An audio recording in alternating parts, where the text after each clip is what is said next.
Welcome to the Genius Factory. Enjoy the video.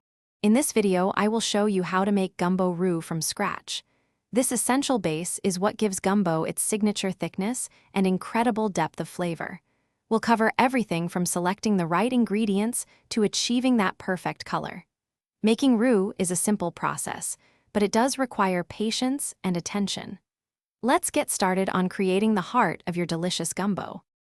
First, let's gather our simple ingredients and equipment.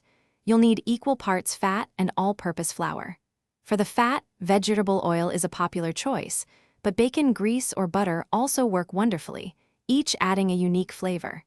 A heavy-bottomed pot or a cast-iron skillet is crucial for even heat distribution, preventing your roux from burning.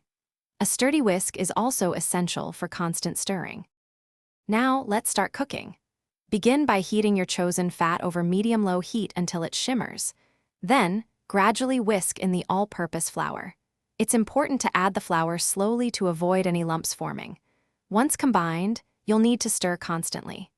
This continuous motion is key to achieving an evenly cooked roux and preventing it from sticking to the bottom or burning, which can ruin the flavor.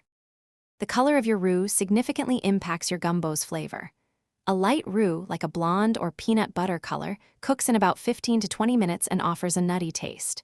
For darker, more traditional gumbo, aim for a rich chocolate brown, which can take 30 to 45 minutes. Remember, the darker the roux, the less thickening power it has, but the deeper the flavor. Keep stirring until you reach your desired shade.